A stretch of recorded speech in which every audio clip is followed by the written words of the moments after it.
Holcomb has moved on as Washington welcomes Cody Barton to town. How does this impact the role of Jamin Davis, and what can we expect from the linebacker room? And with Eric Bieniemy now running the offense, what could his West Coast scheme look like with Washington's weapons? We'll do our best to put you in the player's shoes in our field pass. Plus, how would you grade the moves made in free agency by our NFC East foes? We take the division to school.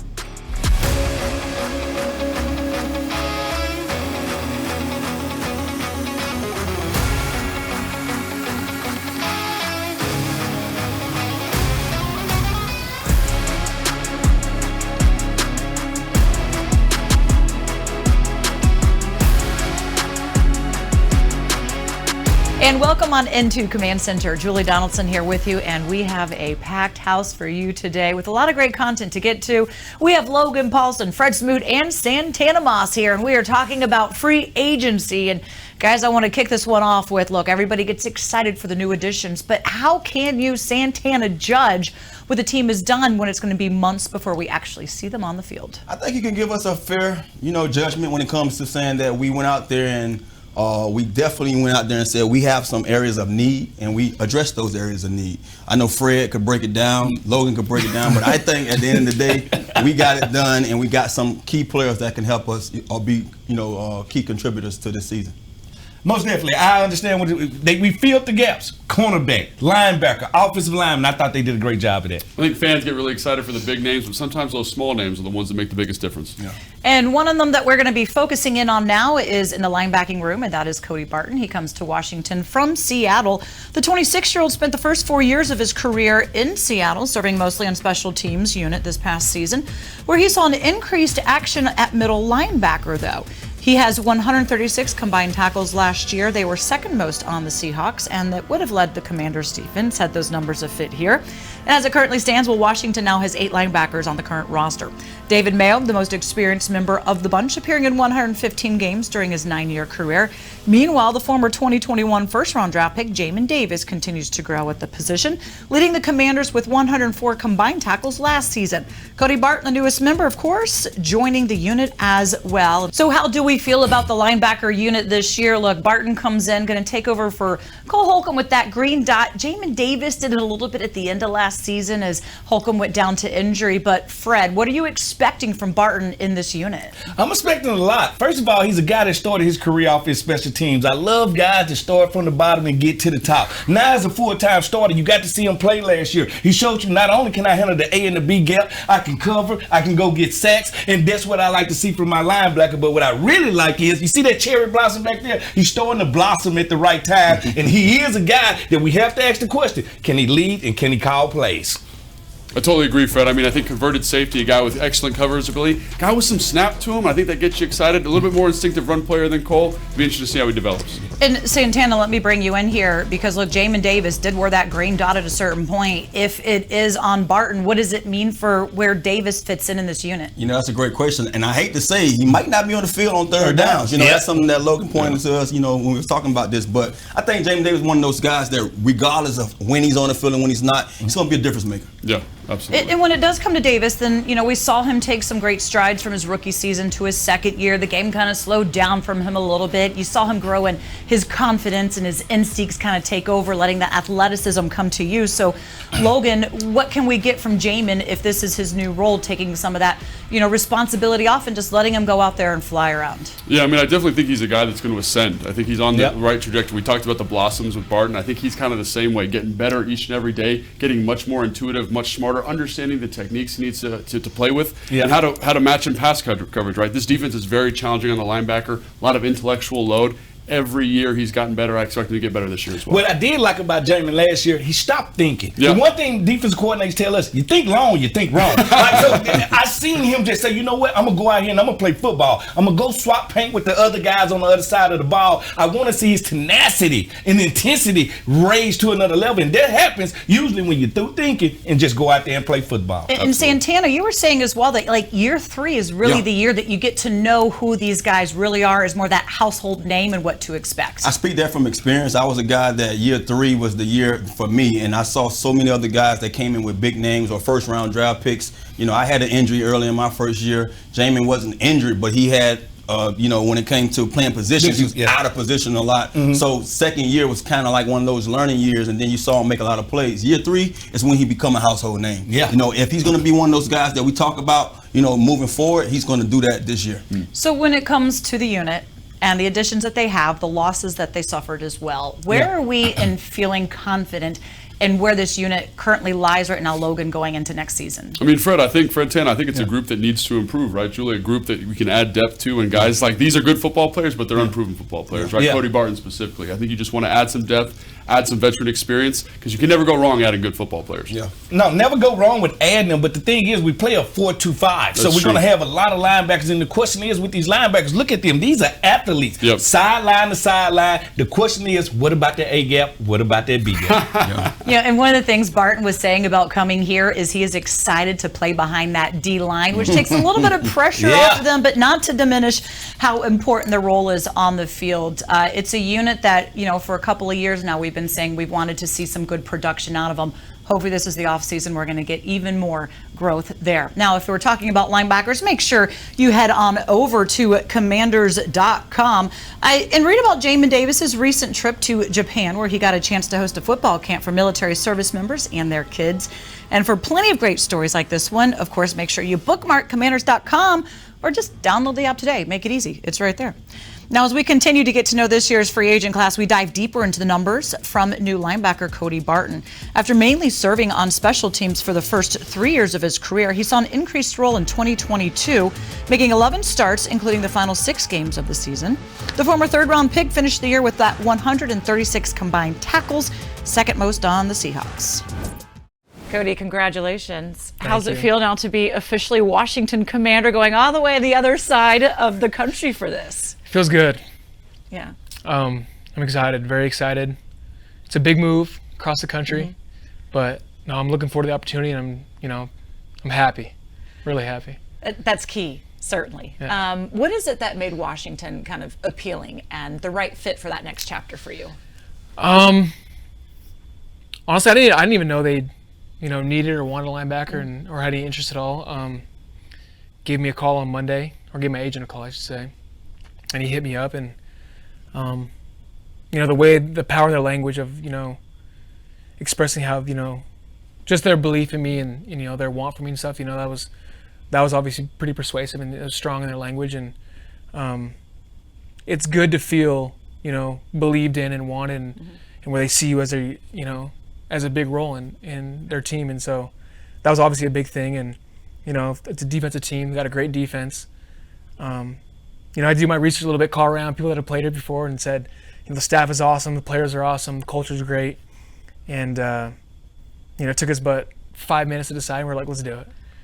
Did they tell you what, because I know you've moved around, there's a lot of flexibility there at the position, even starting at safety before going to linebacker. They tell you kind of what role they want you to fill here?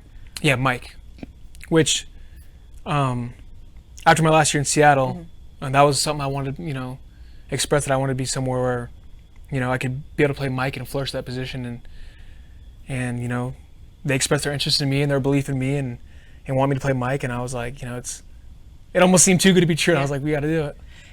I think the end of last season for you, it seems like things changed a little bit, and you were put into that position, and we saw kind of like an elevation in your game. Is there something that happened throughout the year that just kind of like maybe shifted for you and how you finished?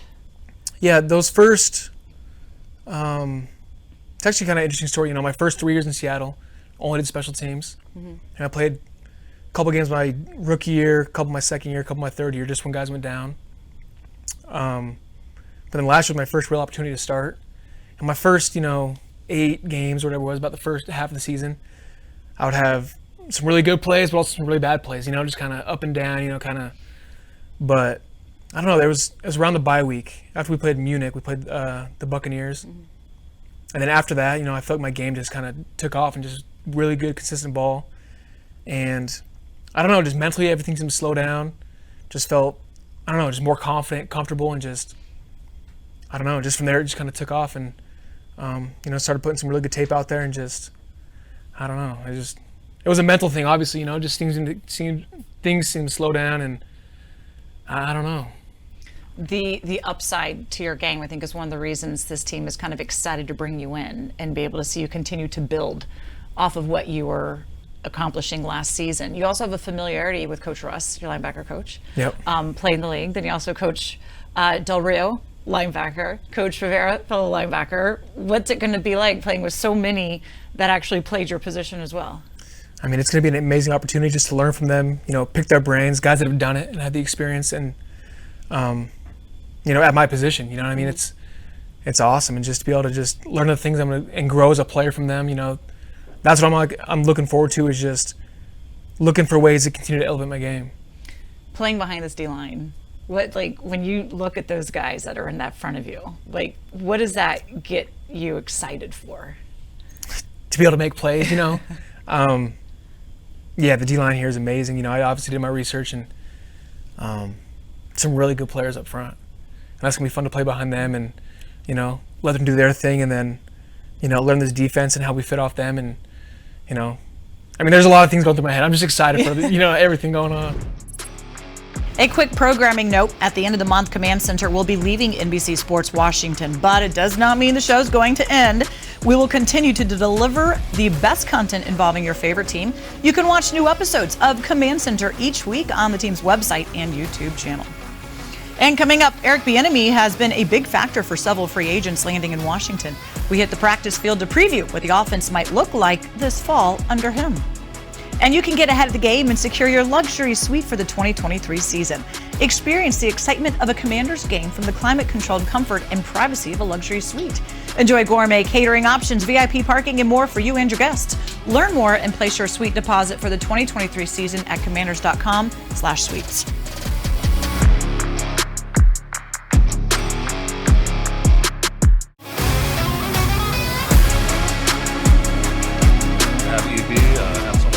In me and push for me to get here and for me to have the opportunity to continue working under his offense is just incredible to me. So that was for sure the driving factor. Knowing that a lot of these guys are playmakers, and obviously EB's track record and what he's been able to accomplish throughout his coaching career. I'm excited for this journey and excited for this opportunity. I have never ever backed down from a challenge. So I'm embracing this challenge. I'm fired up. I'm excited. I'm excited when it's time to start talking ball with these guys, to start getting to work. But when it's all said and done with, why not Washington? Now, one of the selling points in free agency was the opportunity to come in and play under new offensive coordinator and assistant head coach Eric Bieniemy. With 2 Super Bowl titles in 4 seasons, of course his resume speaks for itself. But what can we expect when he comes to Washington and puts his offense into play with, the players that we have on the field? That's why we sent the guys out to the practice field to give us a little bit of a sneak peek on what to expect. This is our Field Pass, presented by FedEx, where now meets next. All right, let's talk about a concept, boys, that everybody in the NFL runs. This is dagger. Tana, I remember you caught a whole bunch of balls on this. You want to walk us through this real quick? Yeah, well, the dagger in my day was a little different from what I'm seeing today. Yeah. One of the things about the dagger, it was mirror side. So whatever we ran on the left side, we ran on the right side. Now, later in my career, I was the guy that was clearing out more than the set player right here. Yeah. Early in my career, I ran the dagger. I ran a mean dagger too, man. I love that. I caught a lot of these balls. But actually, so my responsibility for being a slot guy, what I was told to do, if I had 2 safeties, I was going to run through the nearest safety shoulder. Yeah. If I had a single safety, I was going to run the post so I can get his attention. And what I was supposed to be doing back in those days was making sure this safety got out of the way so this dagger here could come clean open and catch the pass. Because you're really just trying to open up a window here for the quarterback to throw the ball and hit this dagger coming into this space, right? Yeah. Right? And so, as a cornerback, what are you thinking on this? Well, here go the thing that we're really doing. If we're in zone at the cornerback position, I'm getting depth, but I'm also reading 2 to 1. Okay. Meaning 2 to 1, I'm reading him first, then I'm reading him. While I'm looking at him clear out, once we get to 10 to 15 yards, in between those 10 to 15 yards, I got to get my eyes back to number 1.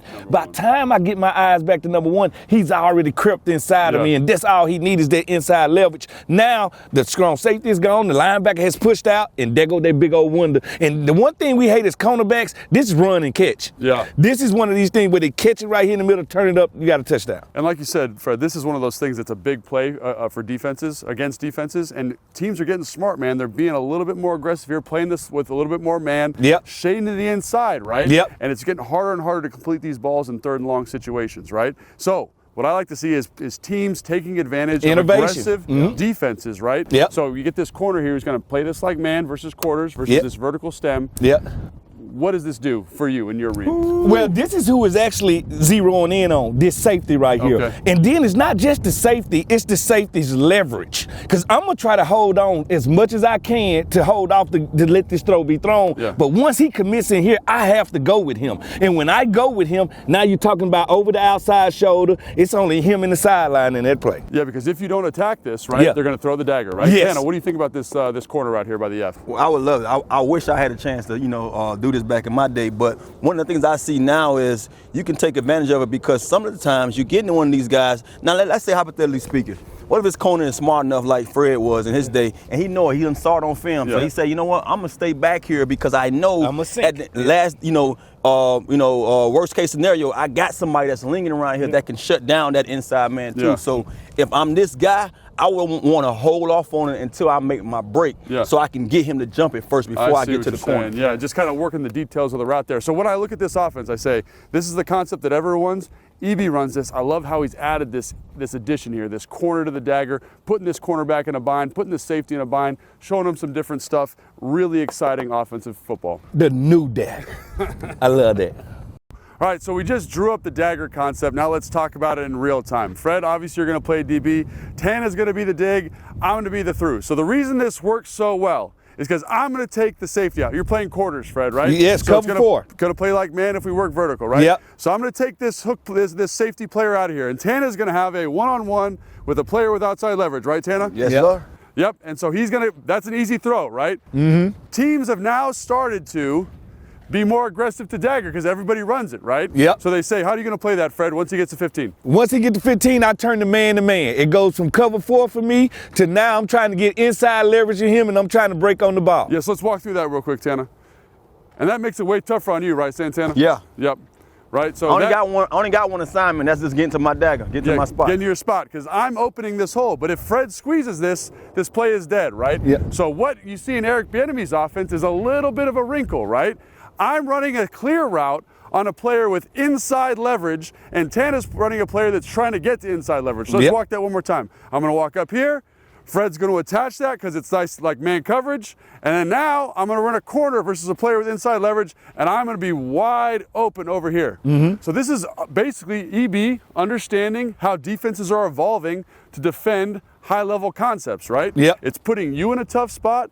It's putting me in a better spot by saying this is the defensive leverage and this is how we exploit it. Yep, most definitely. And not only they clear out, does he have the option at the top to bend it in to give him room to work me on the outside. Right. So it's one of those things where once they see cover 4, they're going to play it with man principles. Right, absolutely. So it just puts you in a good spot, right, Tim? Put me in a good spot, and this guy on the outside also, he have to understand that he only has one assignment, but if he can't be the guy to get the ball, then he's been a decoy for the guy like yourself, who's going to get up on the backside. Corner, right? And this is a very new concept. Not a lot of people running it. It's really kind of cool to see this level of innovation. Yeah, it is. Really great stuff, guys. Now for more amazing content on the Commanders offense and what Eric Bieniemy can bring to DC, make sure to tune into our special this Saturday on NBC4. We will go one-on-one with the newest offensive coordinator and head inside the film room to dissect his offense. Commanders fans, you do not want to miss this. And still to come here, we continue to discuss free agency. This time, we tackle the rest of the NFC East and see how much our rivals added and lost so far this offseason. And level up your 2023 Commanders game day experience in Loge Level Shared Suites. Enjoy plush open-air seating, all-you-can-eat catering, private premium bar, and the exclusive Loge Lounge. Learn more and secure your Loge experience for the 2023 season now at commanders.com/suites.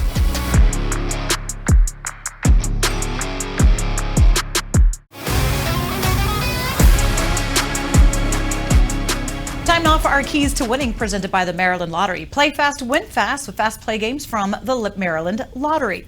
Now let's go inside the moves made by our NFC East foes, and for that, I want you guys to give a grade, and then you can agree or disagree. And Santana, you're going to kick us off with the Cowboys. Well, I already know Smoot gonna hate this one, so I hate it as well. But I have to give the Cowboys an A. An A though? Two names stand out to me. We got Gilmore coming to play corner, and we got Cooks, and he's gonna talk a whole lot of trash about Cooks, but I think Cooks is still a proven target in this league and that still can be productive. Hey, Gilmore, still one of the top cornerbacks in the league. Brandon Cooks, he's an old convert. See, I hate you so much hate for him. He's been productive everywhere he's been. He's an old shooter. Everywhere he's been. All right, Fred. Okay, well, why don't we go, since we're not going to totally agree on the Cowboys, as we should not anyways. What about the Eagles, Fred? Now, the Eagles, I have to give an A. Let's just be honest. Let's just be honest. But just from the offseason, probably not. But there's some other stuff, right? Here goes some other stuff. See, everybody looking at who they lost. They lost Hargrave. They lost T.J. Ellis. Well, Nakobe Dean was drafted last year. Jordan Davis, D-tackle, was drafted last year. So they filled some gaps up there. And don't forget Rashad Penny. I think at the end of the day, Philadelphia has a plan, and they're executing that plan. And they have 2 first-round draft picks this year, so they'll be able to totally restock. Really good roster building by then.